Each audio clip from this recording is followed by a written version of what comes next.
3 अक्टूबर 1940 कोरेजिया, Italy. शाम के 7 बजे हुए थे। एक 18 साल का लड़का जोसेपी अपने दोस्तों से मिलकर वापस अपने घर आया था। घर आकर वो देखता है कि घर में कोई नहीं है, सिर्फ उसकी माँ होती है। वो अपनी माँ से पूछता है कि बाकी लोग कहाँ पर है। उसकी माँ उसे बताती है कि वो जरा बाहर ही गए हैं।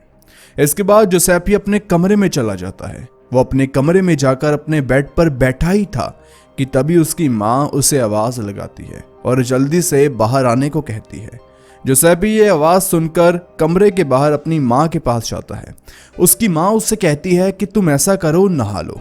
जोसेपी अपनी माँ को कहता है कि अब तो शाम हो चुकी है और मैं सुबह सुबह नहाकर ही गया था, अब भला मैं क्यों नहाऊं। लेकिन उसकी माँ उससे कहती है कि पानी गर्म है, जल्दी से आओ, तुम्हें आज मैं नहलाऊंगी। जोसेपी ये सुनकर हैरान हो जाता है कि उसकी माँ ये क्यों कह रही है। जोसेपी 1-2 बार मना करता है, लेकिन उसकी माँ के बार बार कहने पर वो मान जाता है। तो उसकी माँ उसे कहती है कि जल्दी से बाथरूम में कपड़े उतार कर आ जाओ।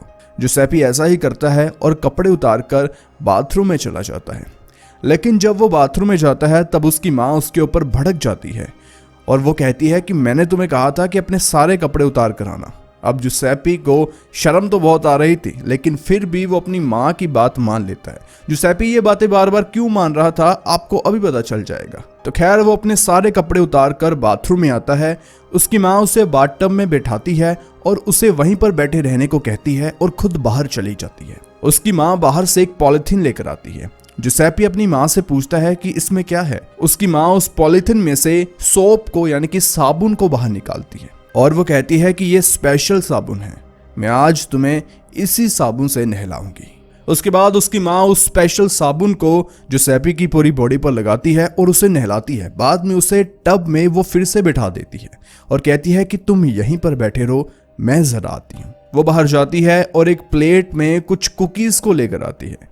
जोसेपी कहता है कि आप ये सामान वॉशरूम में क्यों लेकर आए हो।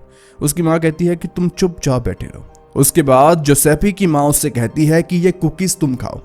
जोसेपी कहता है कि मैं नहा रहा हूँ, मैं भला ये कैसे खा सकता हूँ। वो मना करता है, लेकिन उसके बाद उसकी माँ उन बिस्किट को उठाती है और जबरदस्ती जोसेपी के मुंह में डाल देती है और उसे कहती है कि चुपचाप खाओ, ज्यादा बोलने की जरूरत नहीं। वो सारे बिस्किट जोसेपी को धक्के से खिलाती है और बाद में उसकी बॉडी को पानी से साफ कर देती है। उसके बाद उसकी माँ हंसते हुए वहां से बाहर चली जाती है। जोसेपी कुछ समझ नहीं पा रहा था कि ये सब कुछ हो क्या रहा है, लेकिन उसे क्या पता था कि वो इटली के इतिहास के सबसे बड़े क्राइम केस का एक हिस्सा बन चुका है।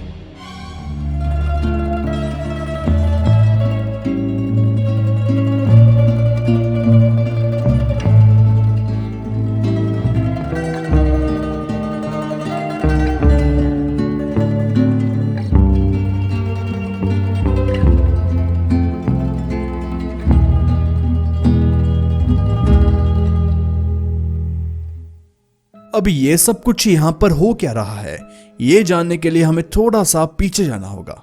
साल था 1875, मोंटेला, इटली। मोंटेला एक पहाड़ों से घिरा बहुत खूबसूरत इलाका है। इस इलाके में एक बहुत अमीर फैमिली रहती थी। उसका नाम था डिनॉल्फी फैमिली। डिनॉल्फी फैमिली के घर इस साल एक बेटी जन्म लेती है। उसका नाम वो रखते हैं एमिलिया डिनॉल्फी। बचपन से ही एमिलिया को रानियों जैसा ट्रीटमेंट मिलना शुरू हो गया था, क्योंकि घर उसका महल जैसा था। घर में हर एक काम के लिए नौकर थे। ये सारी चीजें उसकी एक लाइफ का हिस्सा बन गए थे। ऐसे ही करते करते कई साल बीत जाते हैं। अब एमिलिया बड़ी हो गई थी और साथ में बहुत खूबसूरत भी। उसने अपनी पढ़ाई भी पूरी कर ली थी। पढ़ाई से मेरा मतलब है कि उसने खाना बनाना सीख लिया था, सिलाई का काम उसने सीख लिया था, साथ में कुछ म्यूजिकल इंस्ट्रूमेंट्स बजाना भी सीख लिया था और उसके साथ उसने 1-2 भाषाएं भी सीख ली थी। उस समय लड़कियां चाहे अमीर घर की हो या गरीब घर की, उन्हें इतना ही पढ़ाया लिखाया जाता था। एक दिन घर में एमिलिया बैठी होती है, साथ में उसकी माँ होती है। वहां पर एमिलिया के फादर आते हैं और उसे कुछ लड़कों के बारे में बताते हैं। इन सभी लड़कों का रिश्ता एमिलिया को आया था, क्योंकि अब वो 19 साल की हो चुकी थी। इसलिए जितने भी बड़े बड़े अमीर परिवार थे वहां पर, वो अपने लड़के की शादी एमिलिया से करना चाहते थे। एमिलिया के परिवार वाले एक एक करके सभी लड़कों को एमिलिया से मिलवाते हैं और बाद में वो एक लड़के को पसंद कर लेती है। ये यूं कहें कि उसका परिवार एक लड़के को पसंद कर लेता है। आपको एक चीज बताते हैं, उस समय मोंटेला में जो बड़े परिवार होते थे, जो हाई सोसाइटी की फैमिलीज होती थी, वो कुछ पार्टीज को ऑर्गेनाइज करवाते थे। वहां पर वही बच्चे आते हैं जिनकी अभी तक शादी नहीं हुई होती है, यानी कि 19, 20, 22, 23। वहां पर कुछ बड़ी एज वाले भी अंकल आंटी होते हैं जो कि पूरी पार्टी को देखते हैं कि सब कुछ सही हो रहा है या नहीं। इस वजह से सब कुछ सेफ है तो लोग अपने बच्चों को, खासकर लड़कियों को, वहां पर भेज देते थे। तो ऐसे ही एक पार्टी का इनविटेशन एमिलिया को आता है और इस पार्टी में वो उसी लड़के से मिलने वाली थी जिसके साथ उसकी फैमिली रिश्ते के बारे में सोच रही थी, यानी कि उसकी शादी के बारे में सोच रही थी। शाम का टाइम आता है, एमिलिया सुंदर कपड़े पहनती है और अपनी एक दोस्त के साथ निकल पड़ती है इसी पार्टी में जाने के लिए। जब वो उस पार्टी में पहुंचती है तो वो फील करती है कि सभी लोग उसकी तरफ देख रहे हैं। ये चीज उसकी वो दोस्त भी नोटिस करती है। वो एमिलिया को कहती है कि शायद यहाँ पर तुम ही सबसे सुंदर लड़की हो। एमिलिया भी अंदर ही अंदर खुश हो रही थी, लेकिन उसे नहीं पता था कि अभी उसके साथ होने क्या वाला है। खैर, इसके बाद एमिलिया उसी लड़के के पास जाती है जिसके साथ उसका रिश्ता होने वाला था। वहां पर वो दोनों बातें करते हैं, कुछ खाते हैं, डांस करते हैं। यहाँ पर एमिलिया और वो लड़का अच्छा टाइम स्पेंड करते हैं। अब टाइम निकल जाता है, अब समय आ जाता है एमिलिया के घर वापस आने का। वो अपनी दोस्त को कहती है कि चलो घर वापस चलते हैं। उसकी दोस्त कहती है कि मुझे अभी थोड़ा सा टाइम लगेगा, तुम ऐसा करो, तुम चली जाओ, मैं अभी पीछे पीछे आ जाती हूँ। दरअसल वो पार्टी की जो जगह थी एमिलिया के घर के पास ही में थी, तो एमिलिया कहती है चलो कोई बात नहीं, मैं अकेली चली जाती हूँ। गर्मी की रात का समय, एमिलिया उस जगह से निकल पड़ती है अपने घर की तरफ जाने के लिए। जब एमिलिया उस जगह को छोड़कर थोड़ा सा आगे ही जाती है तब वो एक चीज को नोटिस करती है कि उसका कोई पीछा कर रहा है। एमिलिया घूमकर देखती है तो एक आदमी लगातार उसके पीछे चलता जा रहा था, लेकिन आसपास बहुत ज्यादा लोग थे और उसे पास ही में जाना था, तो वो इस चीज को इग्नोर करती है और बस चलती जाती है। लेकिन जब वो थोड़ा आगे जाती है तो एक चीज को नोटिस करती है कि अब उसके पीछे कोई आदमी नहीं आ रहा, तो वो और ज्यादा रिलैक्स हो जाती है। अब आगे चलकर रास्ता काफी सुनसान हो चुका था। इतनी देर रात घर के बाहर बहुत कम लोग ही होते थे। खैर, जिस रोड पर एमिलिया जा रही थी कोई लाइट नहीं, सिर्फ अंधेरा। तभी उसे अंधेरे में उस रोड के साइड पर एक आदमी खड़ा हुआ दिखाई देता है। जब वो थोड़ा सा पास जाती है तो वो देखती है ये वही आदमी है जो पहले उसका पीछा कर रहा था। वो एमिलिया को रुकने के लिए कहता है, लेकिन एमिलिया रुकती नहीं और भागने की कोशिश करती है, लेकिन वो आदमी भी भागता है और पीछे से एमिलिया को पकड़ लेता है। एमिलिया को लगा कि ये कोई चोर चकारा है और उसे लूटना चाहता है। एमिलिया उसे कहती है कि मुझे छोड़ दो, मेरे पास कुछ नहीं है। यहाँ पर एमिलिया चिल्लाती है, लेकिन आसपास कोई नहीं था जो उसकी आवाज को सुन सके। लेकिन वो आदमी किसी और ही इरादे के साथ आया था। वो आदमी एमिलिया का करता है। जब से एमिलिया उस पार्टी में गई थी, इस आदमी की नजर उसके ऊपर ही थी। जब वो आदमी एमिलिया को छोड़ता है तो एमिलिया भागकर अपने घर जाती है। घर जाकर वो किसी को कुछ नहीं बताती और सो जाती है। अगले दिन एमिलिया की माँ उसे उठाने के लिए उसके कमरे में जाती है, क्योंकि एमिलिया इतनी देर तक सोती नहीं थी, लेकिन आज वो सो रही थी। उसकी माँ उसे उठाती है। तब उसकी माँ को पता चलता है कि एमिलिया को बहुत ज्यादा बुखार हो रहा है, तो वो फटाफट डॉक्टर को बुलाते हैं। डॉक्टर आता है, उसे दवाई देता है और एमिलिया बेड रेस्ट करती है। लेकिन अब भी एमिलिया ने उसके साथ जो कुछ भी हुआ था वो नहीं बताया। दूसरी तरफ एमिलिया के रिश्ते की बात चलती जाती है। एक दिन एमिलिया घर के बाहर अपनी फैमिली के साथ कुछ सामान लेने गई थी। रास्ते पर उसे वही आदमी दिखता है जिसने उसके साथ ये सब कुछ किया था, लेकिन तब भी एमिलिया किसी को कुछ नहीं बताती। ऐसे ही करते थोड़ा टाइम निकल जाता है, लेकिन एक दिन घर की एक नौकरानी एमिलिया की माँ के पास जाती है और उसे कहती है कि मैं आपको जो कहने वाली हूँ उसके लिए आप मुझे पहले से ही माफ कर दो।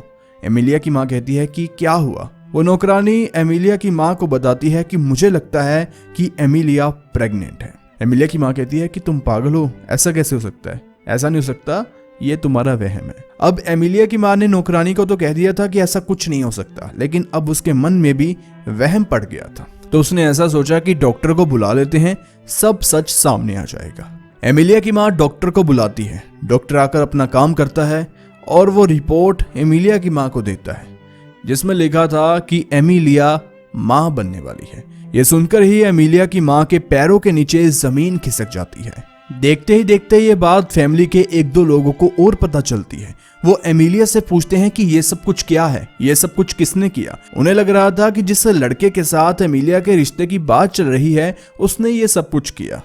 लेकिन यहाँ पर आखिरकार एमिलिया पूरी सच्चाई अपनी फैमिली को बता ही देती है। अब ये सब कुछ सुनकर एमिलिया के फादर को बहुत गुस्सा आता है। वो एमिलिया से पूछता है, क्या तुम्हें ये पता है कि ये सब कुछ किसने किया? तो एमिलिया बता देती है कि वो आदमी मोंटेला में ही रहता है और मुझे पता है कि वो कहाँ पर होता है। तो उसका फादर पुलिस और बाकी लोगों को बताने से पहले ये जानने की कोशिश करता है कि आखिर वो आदमी है कौन और करता क्या है। तब उन्हें पता चलता है कि ये 38 साल का आदमी है जिसका नाम है मारियानो चेंचुली। यह आदमी इनके शहर मोंटेला में नशे के लिए मशहूर है। यह आदमी कुछ नहीं करता, सारा दिन नशे करके सड़क पर लेटा रहता है। अब डिनॉल्फी फैमिली को एमिलिया की प्रेगनेंसी का कुछ करना था और साथ में उस आदमी का भी जिसने ये सब कुछ किया।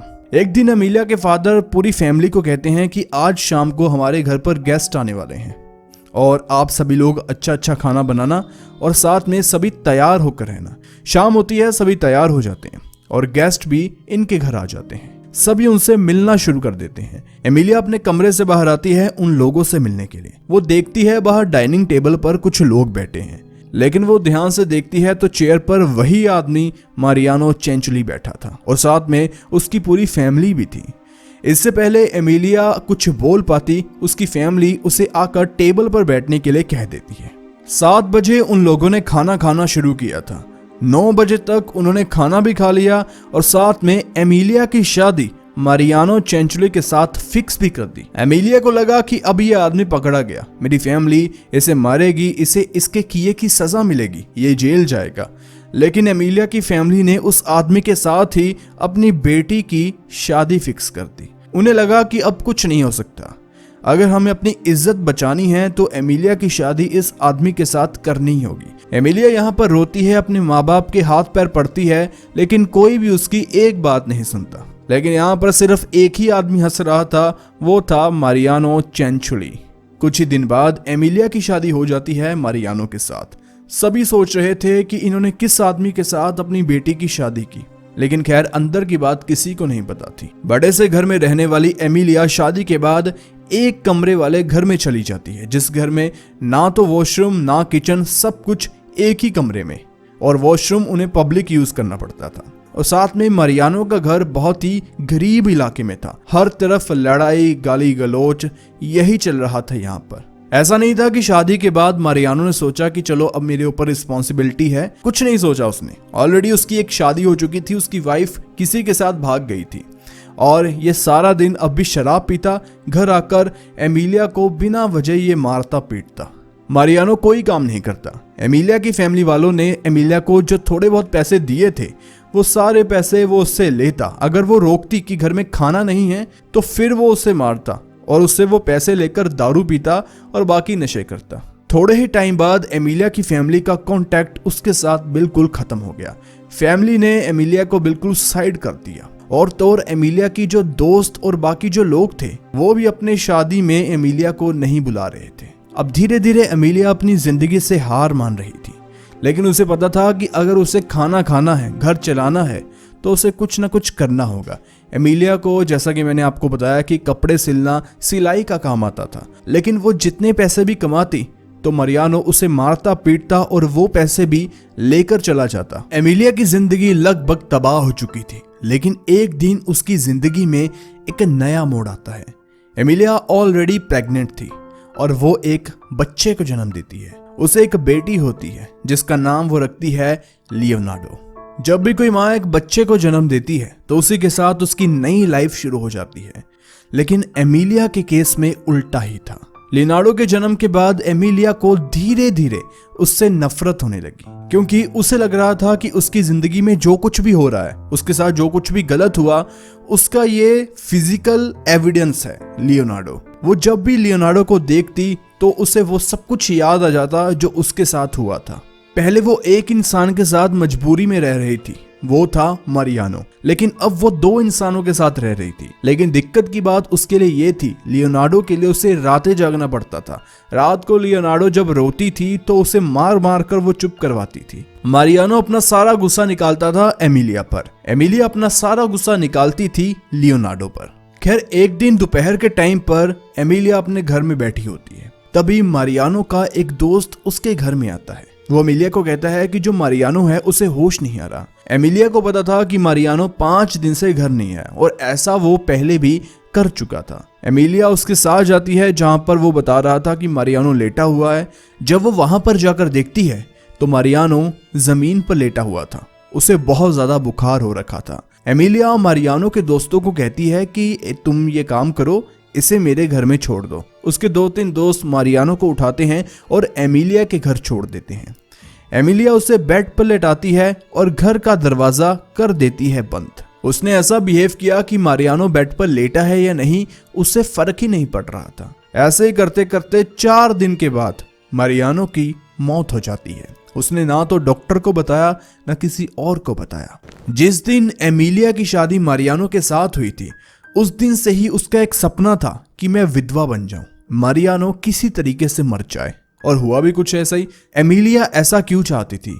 क्योंकि उसे पता था कि अगर मारियानो मर जाता है तो मैं किसी और के साथ जो कि अच्छा हो, जिसके पास पैसे हो और वो मुझे कम से कम अच्छे से ट्रीट करे, उसके साथ शादी कर सकती हूँ। मारियानो के मरने के कुछ दिन बाद ही एमिलिया अपने लिए रिश्ता ढूंढना शुरू कर देती है। वो कुछ लड़कों से बात करती है लेकिन सभी लोग उसे एज आ सिर्फ फन ही देख रहे थे। कोई उसके साथ सीरियस रिलेशनशिप और शादी तो बहुत दूर की बात नहीं करना चाहता था। लेकिन अंत में उसे एक लड़का मिलता है जो कि उसके साथ शादी करने के लिए तैयार था। हालांकि एमिलिया की उम्र सिर्फ 20-21 साल थी और वो इस समय बहुत खूबसूरत भी थी। इस वजह से उसकी शादी एक आदमी के साथ फिक्स हो जाती है। इसके बाद में एमिलिया और वो आदमी और साथ में लियोनार्डो एक नए घर में शिफ्ट हो जाते हैं और यहीं से एक नई लाइफ शुरू होती है। एमिलिया के साथ जो कुछ भी हुआ वो सारी चीजें जैसे जैसे लियोनार्डो बड़ी हो रही थी वो उसे बताती जाती है। यानी कि वो ये बता रही थी कि अगर तुम जिंदगी में खुश रहना चाहती हो तो तुम एक अच्छे अमीर लड़के से ही शादी करना। खैर समय में अब थोड़ा आगे चलते हैं। लियोनार्डो हो चुकी थी बड़ी और साथ में एमिलिया के जीन्स की वजह से वो बहुत खूबसूरत भी थी। अब ऐसा नहीं था कि एमिलिया ये चाहती थी कि मैं लियोनार्डो की शादी एक अमीर घर में करूं ताकि लियोनार्डो सुखी रहे। वो चाहती थी कि अगर इसकी शादी अमीर घर में हुई तो हमें भी पैसों की कोई दिक्कत नहीं होगी। खैर अब लियोनार्डो 23 साल की हो चुकी थी। एक दिन वो अपनी माँ को कहती है कि आप कल दोपहर में क्या कर रहे हो? एमिलिया कहती है कि मैं तो घर में हूँ, क्यों, क्या हुआ? लियोनार्डो कहती है कि आप घर में रहना, मुझे आपसे कोई काम है। एमिलिया कहती है ठीक है, कोई बात नहीं। अगले दिन लियोनार्डो कुछ काम से घर के बाहर सुबह सुबह जाती है और दोपहर तक वो वापस आ जाती है। लियोनार्डो के साथ एक आदमी आया था जिसका नाम था राफेल पंसारी। एमिलिया उसे देखकर पूछती है कि ये आदमी कौन है? लियोनार्डो कहती है कि मैं इससे शादी करना चाहती हूँ। राफेल एक क्लर्क की जॉब करता था। अच्छा आदमी था, ज्यादा पैसे कमाता नहीं था लेकिन एक अच्छी जिंदगी जीता था। जब यह बात एमिलिया को पता चलती है तो वो दोनों पर चिल्लाती है और उठकर राफेल को मारने के लिए भी जाती है। अब ये सुनते ही लियोनार्डो कहती है कि मुझे पता था कि आप इस शादी के लिए कभी मानोगे नहीं, इसलिए मैंने अपना सामान पहले से पैक किया। वो अपना सामान उठाती है और राफेल को लेकर वहां से निकल जाती है और कहती है कि मैं और राफेल शादी करने वाले हैं। जैसे ही लियोनार्डो राफेल के साथ घर के बाहर जाती है, पीछे से उसकी माँ एमिलिया कुछ बात बोलती है। ये बात लियोनार्डो की लाइफ अब बदलने वाली थी। वो कहती है कि मैं तुम्हें श्राप देती हूँ कि तुम इस आदमी से शादी कर कर अपनी जिंदगी में कभी खुश नहीं रहोगी और सारी उम्र सिर्फ मौत के लिए तरसोगी। ये बात एक माँ अपनी बेटी को कह रही है तो आप समझ सकती है कि उसका प्यार इसके लिए क्या रहा होगा। और वो भी सिर्फ इस वजह से क्योंकि लियोनार्डो एक अमीर लड़के से शादी नहीं कर रही बल्कि उस लड़के से कर रही है जिससे वो प्यार करती है। उस समय के लोग श्राप और ऐसी चीजों पर काफी बिलीव, मतलब उन्हें इन चीजों से बहुत डर लगता था। लियोनार्डो और राफेल भाग जाते हैं, वो दोनों शादी कर लेते हैं और इसके बाद वो इस शहर को छोड़कर राफेल के पुराने घर लेसेडोनिया में चले जाते हैं। वहां पर जाकर राफेल एक जॉब पकड़ लेता है। एमिलिया घर का काम संभालती है। सब कुछ सही चल रहा था और 1922 में वो एक बेटे को जन्म देते हैं जिसका नाम वो रखते हैं जोसेपी। माँ बनने के बाद लियोनार्डो की लाइफ में पहली बार इतनी खुशी आई थी। उसकी लाइफ में पहली बार उससे कोई मिला था जो उससे प्यार करता हो, जिससे वो प्यार करती हो। लेकिन उसके मन में सिर्फ एक ही डर था, उसकी माँ के द्वारा दिया गया वो श्राप। एक दिन लियोनार्डो अपने घर में अकेली बैठी थी। उसे तभी बाहर से कुछ आवाज आती है। वो बाहर जाकर देखती है तो वहां पर कुछ लोग बैठे हुए थे जो कि फॉर्चून टेलर और पाम रीडिंग का काम करते थे, यानी कि हाथ की लकीरों को पढ़कर फ्यूचर में उनके साथ क्या होने वाला है ये बता रहे थे। लियोनार्डो सोचती है कि वो भी इनसे मदद लेगी और पाम रीडिंग और बाकी चीजों से वो अपने माँ के श्राप के बारे में जानने के बारे में सोच रही थी। और वहां पर एक औरत जो बैठी हुई थी उसके पास चली जाती है। लियोनार्डो अपना हाथ आगे करती है और उस औरत से पूछती है कि मेरे साथ क्या होने वाला है, मुझे बता दो। वो औरत लियोनार्डो से पूछती है कि तुम्हारे कितने बच्चे हैं। वो कहती है कि एक। वो औरत कहती है उसका ध्यान रखो, उसे ध्यान की बहुत ज़रूरत है। इसके बाद में लियोनार्डो पूछती है कि क्या मैं जल्दी मर जाऊंगी, मेरी लाइफ कैसी होगी। वो औरत कहती है कि नहीं, तुम्हारी लाइफ बहुत लंबी होगी। लियोनार्डो खुश होती है, लेकिन वो औरत कहती है कि जितनी लंबी होगी उतने ही ज़्यादा दुख तुम्हारी लाइफ में भरे होंगे और तुम जीते जी मरने के बारे में सोचोगी। यही बात उसकी माँ ने भी बोली थी। अब लियोनार्डो बहुत ज्यादा डर जाती है। उसे लग रहा था कि उसकी माँ के द्वारा दिया गया श्राप उसे एक अच्छी लाइफ नहीं जीने देगा और जब भी वो खुश होगी कुछ ना कुछ होगा जिससे उसकी खुशी खत्म हो जाएगी। इसके कुछ समय बाद लियोनार्डो फिर से प्रेग्नेंट होती है। उसकी डिलीवरी का टाइम आता है, लेकिन लियोनार्डो एक बच्चे को जन्म देती है जो कि मरा हुआ था। सभी ने उसे कहा कोई बात नहीं, डरने की कोई बात नहीं, ऐसा हो जाता है। लेकिन लियोनार्डो लगातार 3 मरे हुए बच्चों को जन्म देती है, जो कि पहले तो सही होता है सब कुछ, लेकिन एंड में जब डिलीवरी के समय में बच्चा अपने आप मर जाता था। अब ये देखकर लियोनार्डो को लगा कि ये सिर्फ श्राप की वजह से हो रहा है और इस वजह से उसे लगा कि जो बच्चे अभी उसके जिंदा है, जो एक बचा था जोसेपी, वो भी शायद मर जाएगा। इसलिए उसके मन में डर बहुत ज्यादा बढ़ जाता है। इसके बाद लियोनार्डो 3 बार फिर प्रेग्नेंट होती है, लेकिन तीनों बार मिसकैरेज की वजह से वो बच्चे भी पैदा नहीं हो पाते।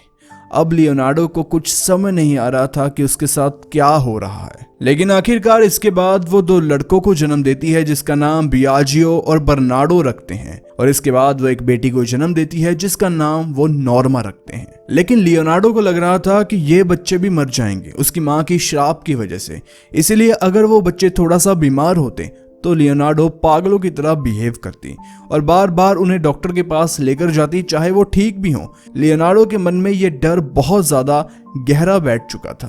पिछले कुछ टाइम से लियोनार्डो के लिए चीजें सही होना शुरू हुई थी, लेकिन फिर तारीख आती है 1930 की।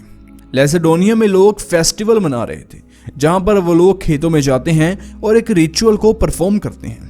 इस दिन लियोनार्डो और उसकी पूरी फैमिली यहाँ पर खेतों में ये रिचुअल को परफॉर्म कर रहे थे, लेकिन देखते देखते उन्हें रियलाइज होता है कि उनके पैरों के नीचे की जमीन हिल रही है और इसके बाद आसपास की बनी इमारतें, घर अपने आप टूटना शुरू हो जाती है, क्योंकि यहाँ पर एक बहुत ही खतरनाक अर्थक्वेक आया था। लोगों ने बहुत मेहनत के साथ घर बनाए थे, सभी मिट्टी में मिल गए और उनमें से एक घर था लियोनार्डो का। लियोनार्डो समझ चुकी थी कि जब भी वो खुश होगी उसकी माँ का श्राप आएगा और उसकी लाइफ बिल्कुल खराब कर देगा। अब कुछ लोग इसे अंधविश्वास भी कहेंगे, लेकिन लियोनार्डो कहीं ना कहीं सही भी थी।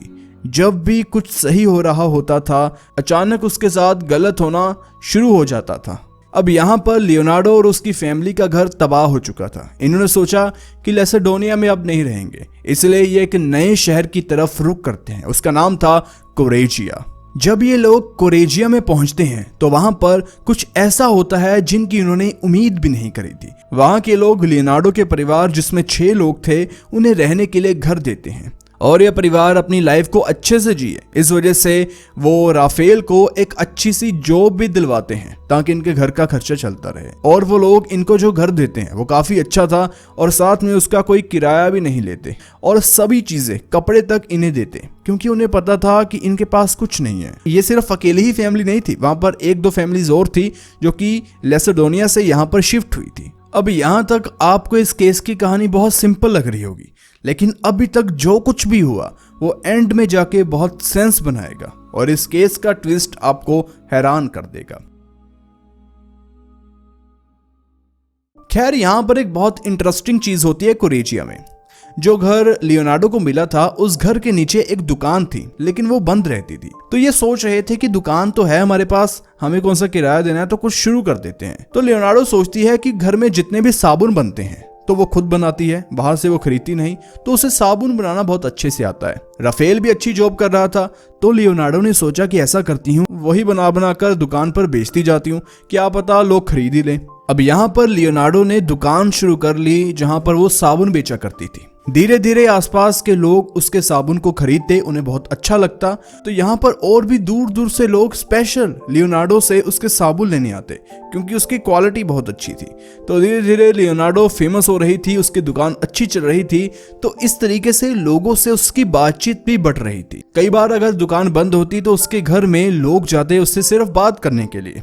आसपास की जो औरतें थी और जो कुछ लोग थे, उनके लिए पिकनिक स्पॉट बन चुका था लियोनार्डो का घर। लियोनार्डो की लाइफ में पहली बार दोस्त बने थे। अब यहाँ पर लोग बार बार उसके घर क्यों जा रहे थे, इसके पीछे एक कारण था। कारण ये लियोनार्डो द्वारा पाम रीडिंग और फॉर्च्यून टेलर का काम करना। वो लोगों का हाथ पढ़ती, बताती कि उनके साथ क्या होने वाला है। उस समय लोग इन चीजों में बहुत ज्यादा इंटरेस्ट लेते थे। जैसा कि मैंने आपको बताया, शायद डर की वजह से उन्हें लगता था कि ये चीजें बहुत ज्यादा सच होती हैं। लियोनार्डो ये सब कुछ लोगों के लिए फ्री में करती, हालांकि लोग उसे इस काम के लिए पैसे देने के लिए राजी थे, क्योंकि जो जो चीजें लियोनार्डो उन्हें बता रही थी वो सही हो रही थी। तो एक बार अगर कोई चीज क्लिक हो जाती है तो लोगों को लगता है कि इसे तो फ्यूचर पढ़ना आता है, तो इस हिसाब से उसके जो भक्त थे वो बनना शुरू हो गए थे। खैर, लियोनार्डो ये चीज फ्री में करती थी। उसके पीछे का कारण था, उसे लग रहा था कि अगर मैं अच्छा काम करूंगी तो गॉड ये चीज देखेंगे और उसकी माँ के द्वारा दिया गया जो श्राप है उसके ऊपर वो खत्म हो जाएगा। तो खैर, फिर से लियोनार्डो की लाइफ में सब कुछ सही चल रहा था, लेकिन तभी अचानक से उसका बेटा, जो सबसे बड़ा बेटा था जोसेपी, वो अजीब बिहेव करना शुरू कर देता है। वो घर से बाहर जाता और जब वापस आता तो अपने कमरे में बैठा रहता, किसी से कुछ बात नहीं करता, सिर्फ खाना खाने के लिए बाहर आता और खाना भी अपने कमरे में ले जाकर ही खाता। पहले वो ऐसा नहीं करता था। अब लियोनार्डो उससे बात करने की कोशिश करती है, लेकिन उसे कुछ अच्छा रिस्पॉन्स जोसेपी की तरफ से नहीं मिल रहा था। खैर, एक दिन रात के समय लियोनार्डो अपनी शॉप बंद करती है और अंदर जाने ही वाली होती है, लेकिन तभी पीछे से एक आदमी कहता है कि आपको बधाई हो। लियोनार्डो कहती है किस बात के लिए?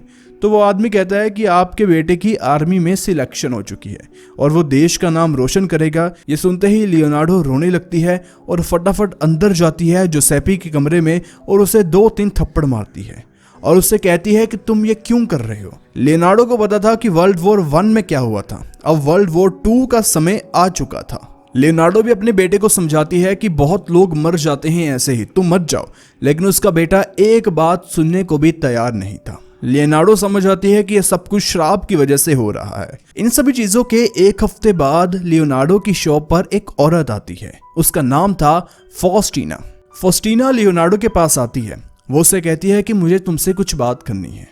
वो कहती है ठीक है करो, लेकिन वो कहती है कि नहीं, मुझे अकेले में बात करनी है। लियोनार्डो शॉप को बंद करती है और बाद में अंदर जाकर दोनों बात करना शुरू करते हैं। फॉस्टीना बताती है कि वो 50 साल की है, लेकिन उसकी शादी नहीं हुई, ना ही उसका आज तक कोई बॉयफ्रेंड रहा। वो चाहती है कि उसकी भी शादी हो, उसकी भी एक फैमिली हो, वो उस तरीके से मरे। लेकिन लियोनार्डो कहती है कि अब तो बहुत देर हो चुकी है, इस उम्र में तुमसे कौन शादी करेगा, छोड़ो, तुम ऐसे ही भगवान के पास जाना। लेकिन फॉस्टीना कहती है कि नहीं, कुछ भी हो जाए आप मेरी शादी करवाओ, मुझे शादी करनी है और मुझे पता है कि आप ही हो जो इस चीज का सलूशन मुझे दे सकती हो। लियोनार्डो कहती है ठीक है, 3 दिन के बाद आना, मैं कुछ करती हूँ। जब फॉस्टीना 3 दिन बाद लियोनार्डो के पास आती है, लियोनार्डो उसे कहती है कि चाहे कुछ भी हो जाए मैं तुम्हारी शादी करा कर रहूंगी। वो फॉस्टीना को कहती है कि मेरे पास एक लड़का है, मतलब एक आदमी है, 50 साल के आसपास है, जो कि तुमसे शादी करने के लिए तैयार है। उसके पहले भी शादी हो रखी थी, लेकिन उसकी वाइफ उसे छोड़कर चली गई क्योंकि वो बहुत ज्यादा काम में ध्यान देता था और अपनी वाइफ पर ध्यान नहीं देता था। तो फॉस्टीना कहती है कि कुछ भी हो, मेरी इस आदमी से शादी कर दो। लियोनार्डो कहती है कि ये आदमी यहाँ पास नहीं रहता, ये क्रोएशिया में रहता है, तुम्हें वहां पर जाना होगा, वहां पर इसके घर में रहना होगा, इसके साथ एक हाउस वाइफ की तरह। फॉस्टीना इसके लिए भी मान जाती है। इसके बाद फॉस्टीना सभी लोगों को जो कि उसके आसपास टाउन में रहते थे, उसे जानते थे, ये बता देती है कि अब उसकी शादी होने वाली है। सभी लोग पहले हैरान होते हैं, लेकिन जब उन्हें पता चलता है कि लियोनार्डो ने ये रिश्ता करवाया है तो वो समझ आते हैं कि लियोनार्डो कुछ भी कर सकती है, क्योंकि लियोनार्डो की इज्जत वहां पर बहुत ज्यादा बढ़ चुकी थी। लेकिन जाने से पहले रात का समय था, लियोनार्डो अपनी शॉप बंद करके अपने घर में बैठी हुई थी। घर का दरवाजा खटखटाती है फॉस्टीना, क्योंकि वो लियोनार्डो से आखिरी बार मिलने और थैंक यू बोलने आई थी। यहाँ पर लियोनार्डो और फॉस्टिना बैठते हैं, दोनों ड्रिंक करते हैं। बाद में फॉस्टिना चली जाती है अपने होने वाले पति मार्को के साथ। फॉस्टिना अब कोरेजिया से जा चुकी थी। लियोनार्डो की लाइफ भी नॉर्मल तरीके से चलती रहती है, शॉप पर जाती है, फॉर्चून टेलर और ऐसी किताबें पढ़ती रहती है। एक दिन एक पोस्टमैन आता है और एक चिट्ठी लियोनार्डो को देता है। ये चिट्ठी थी फॉस्टिना की तरफ से। इसमें लिखा था कि मैं मार्को से मिली और मेरी लाइफ अब बदल चुकी है। मैं इससे ज्यादा खुश कभी हो नहीं सकती और इससे ज्यादा खुश कभी हुई नहीं। वो लियोनार्डो को फिर से थैंक यू बोलती है और कहती है कि मार्को बहुत अच्छा है और अगर लियोनार्डो नहीं होती तो शायद मैं कभी भी ये पल अपनी लाइफ में नहीं देखती। आसपास के लोग भी वो चिट्ठी को पढ़ते हैं। सभी लियोनार्डो को कहते हैं कि तुमने बहुत अच्छा काम किया। अब सभी लोगों को पता चल गया था कि लियोनार्डो किसी की भी मदद कर देती है। फिर 1 सितंबर 1940 के दिन लियोनार्डो अपनी दुकान पर होती है। वहां पर एक 40 साल की औरत आती है, नाम था फ्रांसिस्का सोवी। वो एक टीचर थी। वो कहती है कि मैं बहुत दुखी हूँ। पहले मैं स्कूल में पढ़ाती थी लेकिन अब मेरे पास कोई जॉब नहीं है। मेरा हस्बैंड मर चुका है और हस्बैंड की देखभाल करने के लिए मैंने अपनी जॉब को छोड़ा था। अब वो इस दुनिया में नहीं है और ना ही मेरे पास जॉब है जिससे मैं ही इस दुनिया में अच्छे से रह पाऊँ। मेरे पास खाने तक के पैसे भी नहीं है। लियोनार्डो कहती है तुम कल लाना। लियोनार्डो कुछ नहीं बोलती। वो भी लियोनार्डो की बात मानती है और अगले दिन जाती है। जब वो अगले दिन लियोनार्डो के पास जाती है तो लियोनार्डो उसे एक शीट देती है जिसके ऊपर एक पता लिखा था। लियोनार्डो कहती है कि बधाई हो, तुम्हारी जॉब लग चुकी है। फ्रांसिस्का लियोनार्डो से पूछती है कि तुम ये बताओ कि मेरी जॉब कहाँ पर लगी है। लियोनार्डो कहती है कि तुम्हें यहाँ से मिलान जाना होगा और वहाँ पर एक बहुत ही सीक्रेट स्कूल है जहाँ पर पॉलिटिशियन और बड़े बड़े लोग हैं, उनके बच्चे पढ़ते हैं। मैंने अपने कनेक्शन से तुम्हारी जॉब वहाँ पर लगाई है लेकिन स्कूल का पता तुम्हें यहाँ पर नहीं पता चलेगा क्योंकि वो बहुत सीक्रेट है और कोई लोग अटैक ना कर दे और बाकी चीज़ें ना हो जाए, इसलिए इन चीज़ों को वो सीक्रेट रखते हैं। तो फ्रांसिस्का कहती है ठीक है, लेकिन लियोनार्डो उसे पता दे देती है, उसे वहाँ पर किससे बात करनी है ये भी बता देती है।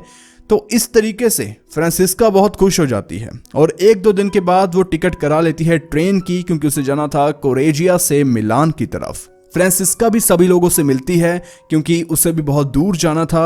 उसके बाद में आखिरी बार वो लियोनार्डो से मिलने के लिए भी आती है। उसकी ट्रेन रात की थी। लियोनार्डो उसे और भी चीज़ें बताती है कि तुम्हें क्या क्या करना चाहिए अगर और करना है अच्छा लाइफ में। तो इसके बाद ट्रेन का टाइम हो जाता है, फ्रांसिस्का चली जाती है, लियोनार्डो फिर से अपने काम में लगी रहती है। अब लियोनार्डो कोरेजिया में बहुत फेमस हो चुकी थी। उसकी जो शॉप थी वो एक मीटिंग पॉइंट बन चुका था जहां पर बड़े बड़े पॉलिटिशियन और बाकी लोग आते थे लियोनार्डो से मदद लेने के लिए। और साथ में जो लोग पाम रीडिंग और फॉर्चून टेलर का काम करते थे वो खुद भी अपने कुछ क्लाइंट्स के लिए लियोनार्डो से हेल्प लेने आते थे। अब यहाँ पर एक फेमस सिंगर होती है जिसका नाम होता है वर्जीनिया। वो बहुत फेमस थी, पहले बहुत अच्छे अच्छे शोज लगाती थी, बड़े बड़े लोग उससे मिलने के लिए वेट करते थे, लेकिन अब उसके जो टाइम था वो खराब चल रहा था। वो कोरेजिया में रह रही थी, उसके पास कोई काम नहीं था। वो एक तरीके से उसे लग रहा था कि वो बोझ है इस दुनिया पर। वो लियोनार्डो के पास आती है मदद मांगने के लिए। लियोनार्डो उसे कुछ रिचुअल करने को कहती है, जैसे नॉर्मल से कि तुम इस जानवर को ये खाना दे दो, ये करो वो करो, ऐसी छोटी मोटी चीजें वो करती है। साथ में लियोनार्डो ये भी कहती है कि मैं भी तुम्हारी मदद करने की कोशिश करूंगी। 25 सितंबर 1940 के दिन लियोनार्डो वर्जीनिया को कहती है कि फ्लोरेंस सिटी में तुम्हारी जॉब लग चुकी है। वहां पर एक कंपनी है जो कि शोज वगैरह सिंगर और आर्टिस्ट के करवाती है। वहां पर तुम्हें मैनेजर का काम मिला है। तुम्हें एज अ सिंगर मैं तो काम अभी दिला नहीं सकती, लेकिन मेरी तरफ से ये बेस्ट जॉब मैं तुम्हें लगवा सकती हूँ। ये सुनकर वर्जीनिया बहुत खुश होती है क्योंकि ये उसकी फील्ड का ही काम था और वो इसे करने में बहुत अच्छा भी फील कर रही थी। वो कहती है ठीक है, थैंक यू सो मच, आपने ये किया, और वो इस जॉब के लिए हाँ कर देती है। अब 25 सितंबर को वर्जीनिया को ये जॉब के बारे में पता चला था। 4-5 दिन में वो सभी तैयारियां कर लेती है और 30 सितंबर की वो टिकट करवा लेती है अपने शहर कोरेजिया से फ्लोरेंस जाने के लिए। लेकिन इस चीज से लियोनार्डो खुश नहीं थी। वो इसलिए खुश नहीं थी क्योंकि उसके मुताबिक ये तारीख वर्जीनिया के लिए शुभ नहीं है कोरेजिया को छोड़ने के लिए। लेकिन यहाँ पर क्या था कि वर्जीनिया ने बोला कि मेरे पास उतने ही पैसे हैं और मैंने टिकट को करवा भी लिया, इसलिए वो 30 तारीख को ही जाने का प्लान बनाती है। तो खैर वर्जीनिया आती है, सभी से मिलती है, लियोनार्डो से भी मिलकर वो चली जाती है। अब अगले दिन जो फ्रांसिस्का जिसकी जॉब मिलान में एज अ टीचर लगी थी वो भी लेटर भेजती है और कहती है कि मेरी जॉब लग चुकी है, थैंक यू, और बाकी लोगों को बताती है कि मैं पहुंच चुकी हूँ, अच्छी जॉब है। जो नॉर्मल एक आदमी को सैलरी मिलती है, एक सोल्जर को, उससे 10 गुना ज्यादा सैलरी मुझे लगी है। सभी लोग कहते हैं कि वाह क्या कितनी अच्छी जॉब लगी है। अब इसके बाद में तारीख आ जाती है 3 अक्टूबर 1940 की। ये वही दिन था जिस दिन लियोनार्डो अपने बेटे जोसेपी को नहलाती है, जिसकी बात हमने इस वीडियो की शुरुआत में की है। अब जानते हैं कि भला लियोनार्डो ने वो सब कुछ क्यों किया। दरअसल जोसेपी जाना चाहता था आर्मी में, और लियोनार्डो को लगा कि वो अगर अपने बेटे को बचाना चाहती है तो उसे कुछ ना कुछ रिचुअल परफॉर्म करना पड़ेगा। इसीलिए वो स्पेशल सौंप बनाती है, स्पेशल बिस्किट बनाती है और वो सारी चीज़ें करती है। और उसने अपने बेटे को प्रोटेक्ट कर लिया था ताकि आर्मी में अगर वो जाए, लड़ाई भी लड़े तो मरे ना। इस वजह से उसने ये सब कुछ किया। लेकिन इसके पीछे एक और कारण था जो आपको अभी पता चल जाएगा। दूसरी तरफ जो वर्जीनिया थी वो वहां पहुंचकर भी लेटर भेजती रहती है और सब कुछ बता देती है कि मेरी जॉब लग चुकी है, यहाँ पर मैं रहती हूँ। अपनी फैमिली को सब कुछ वो बता देती है और लियोनार्डो को भी लेटर भेजती है। तो इस तरीके से वो जान पाते हैं कि वर्जीनिया भी सही तरीके से पहुंच चुकी है अपने ठिकाने पर। इन सभी चीजों में कुछ टाइम बीत जाता है। एक दिन सुबह सुबह लियोनार्डो की दुकान होती है बंद। घर का कोई दरवाजा खटखटाता है। वो दरवाजा खोलती है, लेकिन बाहर 4 आदमी खड़े हुए थे जिनके हाथों में बंदूक पकड़ी हुई थी।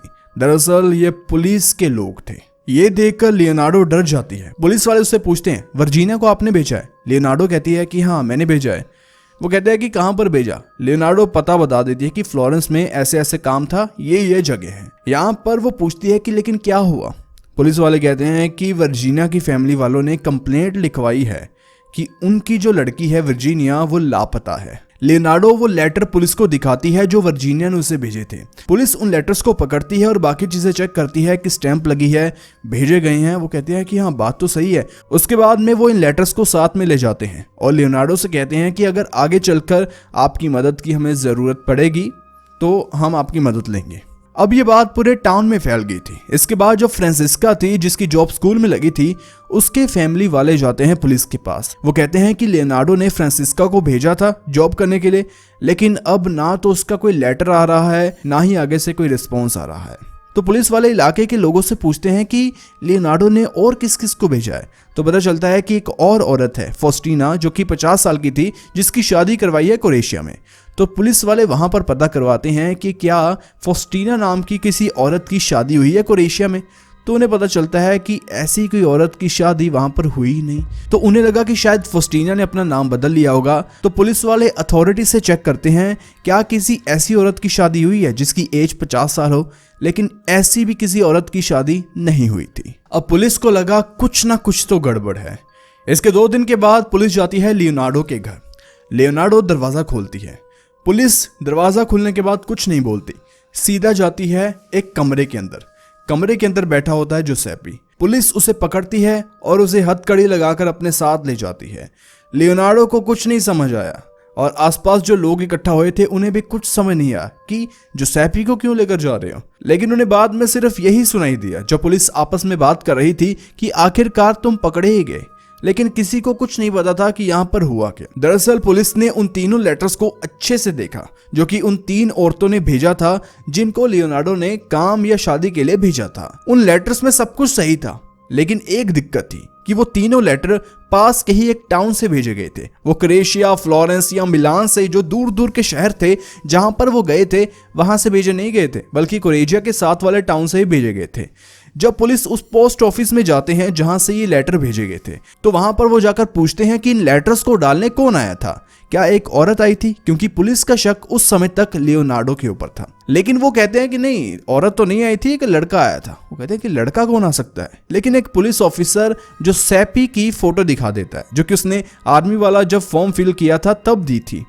तो ये फोटो देखकर वो पोस्ट ऑफिस वाला कहता है कि हाँ, यही तो लड़का इन लेटर्स को डालकर गया है। तो पुलिस को पता चल जाता है कि दाल में कुछ ना कुछ गड़बड़ है और ये सब कुछ जोसेपी का किया है। लेकिन आखिर जोसेपी ने किया क्या, यही उन्हें जाना था। और आखिर इन 3 औरतों के साथ हुआ क्या, ये उन्हें जाना था। इसके बाद लियोनार्डो से लोग पूछते हैं कि क्या हुआ, लेकिन वो किसी को कोई जवाब नहीं देती और सीधा चली जाती है पुलिस स्टेशन। वहां जाकर वो पुलिस ऑफिसर से बात करती है और कहती है कि मेरे बेटे जोसेपी ने कुछ नहीं किया। पुलिस ऑफिसर कहता है कि आप माँ हो, आपको नहीं पता, लेकिन आपका बेटा एक क्रिमिनल है। लेकिन यहाँ पर लियोनार्डो पुलिस ऑफिसर को कहती है, आइए बैठिए, आपको एक कहानी सुनाती हूँ। वो तीनों औरतें जिन्हें आप ढूंढ रहे हैं, फॉस्टीना, फ्रांसिस्का, वर्जीनिया, अब इस दुनिया में नहीं है। 50 साल की फोस्टीना, जिसकी शादी नहीं हो रही थी और जिसकी शादी मैंने क्रोएशिया में एक लड़के से की थी, वो टाउन के सभी लोगों को आखिरी बार मिलती है और आखिरी बार ही मुझे मिलने के लिए आती है। जब वो मेरे पास आती है तो मैं उसे अंदर अपने कमरे में बुला लेती हूँ। फोस्टीना को बहुत खुशी हो रही थी कि उसकी शादी होने वाली है, उसका भी अब पति होगा। मैंने उसे कहा कि कोई बात नहीं, तुम्हारी ट्रेन में अभी टाइम है, ऐसा करते हैं कि हम दोनों एक आखिरी बार एक साथ ड्रिंक करते हैं। उसके बाद लियोनार्डो कहती है कि वो किचन में जाती है, दारू लाती है और साथ में 2 कप लाती है। उसके बाद लियोनार्डो और फोस्टीना दोनों एक साथ दारू पीते हैं। थोड़ी सी शराब पीने के बाद फोस्टीना कहती है कि मुझे इस ड्रिंक का टेस्ट थोड़ा सा अजीब लग रहा है। लियोनार्डो कह रही थी कि मैंने तुम्हारे लिए स्पेशल ड्रिंक बनाई है। खैर, इसके बाद दोनों अपनी अपनी ड्रिंक खत्म करते हैं, लेकिन तभी जब लियोनार्डो उन दोनों कप को किचन में रखने जाती है और जब वापस आती है तो फोस्टीना उसके सोफे पर लेटी हुई थी। लियोनार्डो के बार बार आवाज लगाने के बाद भी फोस्टीना उठती नहीं है। तब लियोनार्डो को पता चलता है कि फोस्टीना बेहोश हो चुकी है। ऐसा इसलिए हुआ क्योंकि लियोनार्डो ने उस ड्रिंक में फोस्टीना के कप में डाल रखी थी नींद की और बेहोशी की दवाइयाँ। अब जब लियोनार्डो को पता चल गया था कि फोस्टीना बेहोश है तो वो अपने सोफे के नीचे पड़ी कुल्हाड़ी को उठाती है। बेहोशी की हालत में बार बार कुल्हाड़ी मारने के बाद लियोनार्डो फोस्टीना को मौत के घाट उतार देती है। लेकिन इसके बाद शुरू होता है असली खेल। लियोनार्डो क्या करती है कि फोस्टीना की पूरी बॉडी को 12 अलग अलग टुकड़ों में काट देती है और उसकी पूरी बॉडी का जो खून था उसे कंटेनर में डालकर अलग रख देती है। यहाँ पर लियोनार्डो खून को छोड़कर बाकी बची बॉडी को एक अलग कंटेनर में डाल देती है और वहां पर उसके ऊपर डाल देती है कास्टिक सोडा जिससे साबुन, सोप वगैरह बनते हैं। इन सभी चीज़ों को करने के बाद वो उस कंटेनर को रख देती है आग के ऊपर और उसे गर्म करना शुरू कर देती है। अब धीरे धीरे क्या होता है, जो पूरी हड्डियां थी वो एक तरीके से पिघल जाती है और फोस्टीना की पूरी बॉडी उस कास्टिक सोडा में एक अलग तरीके का पदार्थ बन जाती है जो कि काले रंग का था। लेकिन लियोनार्डो जो चीज़ बनाना चाहती थी वो यहाँ पर नहीं बनती, तो लियोनार्डो बहुत ज़्यादा निराश हो जाती है और वो क्या करती है कि उसके खून को और बाकी सारी बॉडी को जिसमें अभी उसने कास्टिक सोडा मिलाया था उसे जाती है सेप्टिक टैंक में डाल देती है। लियोनार्डो साबुन बनाने का काम करती थी और जो भी वेस्ट चीज़ें होती थी वो अपने सेप्टिक टैंक में डाल देती थी। उसने यहाँ पर फोस्टीना की बॉडी के साथ भी ऐसा ही किया। लेकिन इसके बाद बारी आती है फ्रांसिस्का सोवी की। फ्रांसिस्का भी जब सब कुछ करने के बाद, टिकट करवाने के बाद आखिरी बार मिलने आती है लियोनार्डो से, तब भी रात का समय था। तो लियोनार्डो से कहती है कि चलो आकर ड्रिंक कर लेते हैं। फोस्टीना कहती है कि मेरा सफ़र बहुत लंबा है, मैं इस चीज़ को ज़रा अवॉइड ही करती हूँ। लियोनार्डो कहती है कि कोई बात नहीं, कोई दिक्कत नहीं। लियोनार्डो ड्रिंक लेकर आती है, दोनों ड्रिंक करते हैं। सेम फ्रांसिस्का भी बेहोश हो जाती है और लियोनार्डो फ्रांसिस्का के साथ भी वो सारी चीज़ें करती है जो कि उसने फोस्टीना के साथ की थी। लेकिन यहाँ पर भी अंत में उसे निराशा ही हाथ लगती है क्योंकि जिस तरीके का वो पेस्ट बनाना चाहती थी फ्रांसिस्का की बॉडी से, वो यहाँ पर भी नहीं बनता। तो यहाँ पर लियोनार्डो ने क्या किया कि उसकी बॉडी से जो पेस्ट बना था उसे फिर से वो डाल देती है सेप्टिक टैंक के अंदर क्योंकि उसे उसकी अब ज़रूरत नहीं थी, वो ख़राब बन चुका था। और दूसरी तरफ फ्रांसिस्का का जो खून था उसे भी वो सेम तरीके से कंटेनर में डालती है, साथ में डालती है बेकिंग पाउडर और अवन में उसे डालकर बेक कर लेती है। लेकिन यहाँ पर 2 सवाल सबसे बड़े सामने आते हैं। सबसे पहला ये कि वो ये सब कुछ कर क्यों रही थी और दूसरा ये कि अगर फोस्टीना और फ्रांसिस्का मर गई थी, लियोनार्डो ने उन्हें मार दिया था, तो वो लेटर, वो चिट्ठियाँ कैसे इनके घर आई और उन लेटर्स के अंदर फ्रांसिस्का और फोस्टीना की ही हैंडराइटिंग थी, ये कंफर्म हो चुका था। तो ये सब कुछ कैसे हुआ? खैर, जब लियोनार्डो ने फोस्टीना को मारने के बाद उसका बैग चेक किया तो उसे उसके बैग के अंदर मिले 50,000 लीरा उस समय इटालियन करेंसी थी। और जब उसने फ्रांसिस्का को मारने के बाद उसका बैग चेक किया तो उसके अंदर से उसे मिले सिर्फ 3,000 लीरा क्योंकि फ्रांसिस्का के पास कोई काम नहीं था। फिर बारी आती है वर्जीनिया की। लेकिन दिक्कत यहाँ पर लियोनार्डो के लिए ये हो गई कि वर्जीनिया ने रात की जगह दिन की ट्रेन बुक कर ली। इसी वजह से बार बार लियोनार्डो कह रही थी कि तुम इस तारीख को यानी कि 30 सितंबर को मत जाओ क्योंकि उसने पता करवाया था कि 1 अक्टूबर से जो ट्रेन दिन में जाती है वो रात में जाने लगेगी। इसी वजह से लियोनार्डो बार बार वर्जीनिया को कह रही थी कि तुम टिकट कैंसिल करवाओ, लेकिन वर्जीनिया कहती है कि मेरे पास जितने पैसे थे मैंने लगा दिया, अब अगर मैं टिकट कैंसिल भी करवाऊंगी तो मुझे पैसे नहीं मिलेगी। इस वजह से वर्जीनिया का दिन आता है 30 सितंबर, जब उसने जाना था। सुबह सुबह वो आती है लियोनार्डो के घर। जब वो लियोनार्डो के घर आती है, वो अंदर नहीं आ रही थी। लियोनार्डो उसे बार बार कह रही थी कि अंदर आओ, लेकिन एंड में वो अंदर आ ही जाती है। वहां पर बैठकर दोनों बातें करते हैं। यहाँ पर लियोनार्डो वर्जीनिया को कहती है कि तुम रुको, मैं दारू लेकर आती हूँ। वर्जीनिया कहती है कि नहीं नहीं, मुझे बहुत दूर जाना है। यहाँ पर लियोनार्डो दारू ले आती है, लेकिन फिर भी वर्जीनिया उसे हाथ नहीं लगा रही थी। लेकिन एंड में बार बार लियोनार्डो के कहने पर वर्जीनिया दारू पी ही लेती है। साथ में लियोनार्डो भी पीती है, लेकिन उसे नहीं पता था कि उसके कप में लियोनार्डो ने बेहोशी की दवाई मिलाई है। दोनों हंसते हंसते बातें करते हैं, लेकिन तभी बेहोश हो जाती है वर्जीनिया। उसे थोड़ा थोड़ा होश आता है, लेकिन लियोनार्डो अपने सोफे के नीचे से कुल्हाड़ी निकालती है और वर्जीनिया को सॉरी कहकर उसके ऊपर वार कर देती है। और सेम उसके साथ भी वो सारी चीजें करने वाली थी जो उसने पहली 2 औरतों के साथ करी थी। लेकिन यहाँ पर फर्क सिर्फ इतना था कि जो वर्जीनिया थी उसकी एज कम थी, वो 30 साल की थी। उसकी बॉडी के ऊपर फैट भी अच्छी थी, उसकी बॉडी काफ़ी फिट थी।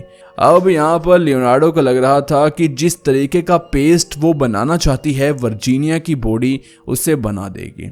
वो सेम ऐसा ही करती है। एक कंटेनर में वर्जीनिया का पूरा खून डालती है, बाकी कंटेनर में वो डालती है टुकड़े। उसके ऊपर डालती है वो कास्टिक सोडा और गर्म करना शुरू कर देती है उसकी बॉडी के टुकड़े और कास्टिक सोडा को एक बड़े से कंटेनर में।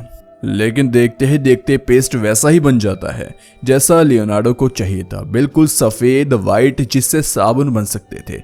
लियोनार्डो उससे साबुन बनाती है। जो उसका खून था उसके अंदर बेकिंग पाउडर डालकर वो बनाती है बिस्किट। उन बिस्किट और कुकीज़ को वो खुद भी खाती है, मोहल्ले की जो औरतें उसके घर के अंदर आती थी उन्हें भी खिलाती है, और बाकी और घरों में खुद से भी वो बिस्किट और साबुन फ्री में भेजती है। अब मैंने आपसे 2 सवालों की बात की थी, अब सबसे बड़े सवाल का देते हैं जवाब कि वो ये सब कुछ कर क्यों रही थी।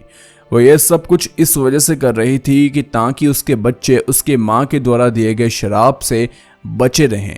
वो लाइफ और लाइफ कि इस यूनिवर्स को, भगवान को एक लाइफ दो और उससे किसी की लाइफ मांग लो। उसने सोचा कि इस साबुन से अगर मेरा बेटा नहाएगा तो वो प्रोटेक्ट रहेगा ईवल, बुरी शक्तियों और उस शराब से, और इन कुकीज़, इन बिस्किट को खाने से वो अंदर से प्रोटेक्ट रहेगा। बाहर से साबुन से, अंदर से उन कुकीज़ से वो प्रोटेक्ट रहेगा। अब आता है दूसरा सबसे बड़ा सवाल कि वो लेटर कैसे आए अगर ये तीनों औरतें मर गई थी। तो आपको बता दें कि जब वो तीनों औरतें लियोनार्डो के घर के अंदर गई तो लियोनार्डो ने उन्हें पेन पेपर दिया और कहा कि इसके ऊपर लिखो कि तुम्हारी लाइफ कैसी होगी वहां जाकर। अच्छी अच्छी चीजें लिखना, क्योंकि ये सच हो जाएगी। एक तरीके की मैनिफेस्टेशन वो सिखा रही थी तीनों को। तीनों ने वैसा ही किया। एक तरीके का लेटर भेजा लियोनार्डो को कि मैं बहुत खुश हूँ, मेरी इतनी सैलरी लगी, मेरी शादी हो गई। तो बाद में उसने उन्हीं लेटर्स का इस्तेमाल किया लोगों को पागल बनाने के लिए। अपने बेटे को वो लेटर्स दिए और कहा कि तुम पोस्ट ऑफिस में जाओ जो दूसरे शहर में है, वहां से इन लेटर को अपने घर के एड्रेस पर भेज दो। बेटे ने कोई सवाल नहीं किया, क्योंकि उसकी माँ बहुत अजीब अजीब चीजें उससे करवाती रहती थी। पुलिस को लियोनार्डो की बातों पर यकीन तो नहीं हो रहा था, लेकिन बाद में उन्हें सारे सबूत मिल जाते हैं। उन्होंने उस सेप्टिक टैंक को चेक किया और बाकी कुछ लोगों से भी पूछा, तो उन्हें पूरे प्रूफ मिल जाते हैं। अंत में यह केस कोर्ट में जाता है और लियोनार्डो को 30 साल की सज़ा मिलती है और साथ में 3 साल उसे मेंटल हॉस्पिटल में रहना होगा। और आपको बता दें कि एक फॉर्चून टेलर ने एक बार लियोनार्डो से कहा था कि मुझे तुम्हारे एक हाथ पर जेल दिख रही है और दूसरे हाथ पर मेंटल असाइलम। इसके बाद जो जुसेपी था वो वर्ल्ड वॉर में जाता है और वहां पर मारा जाता है। लियोनार्डो का पति राफेल मर जाता है और जो बाकी 4 बच्चे थे वो अपना नाम पहचान बदल कर अलग अलग दुनिया के हिस्सों में रहने लगते हैं। किसी को नहीं पता कि वो बाद में कहाँ चले गए। लियोनार्डो का पूरा परिवार बिखर गया। इस तरीके से हम कह सकते हैं कि कहीं ना कहीं एमिलिया का अपनी बेटी लियोनार्डो को दिया गया वो शराब सच तो हो जाता है। लेकिन यहाँ पर एक बहुत बड़ा सवाल सामने आता है कि इस कहानी में सबसे गलत है कौन? मारियानो तो गलत था ही, लेकिन उससे ज़्यादा तो एमिलिया की फैमिली गलत थी, जिन्होंने अपनी बेटी की शादी मारियानो से की। क्या एमिलिया भी गलत थी जिसने अपनी बेटी लियोनार्डो के साथ ये सब कुछ किया? और उसके बाद लियोनार्डो ने आगे चलकर 3-4 लोगों के साथ ये सब कुछ किया। आपको क्या लगता है कि कौन इस कहानी में सबसे गलत है? लेकिन जाने से पहले आप इस वीडियो को जरूर देखें। इस चैनल का या यूं कहें इस सदी का सबसे मिस्टीरियस केस है। थैंक्स फॉर वॉचिंग वनेम शो।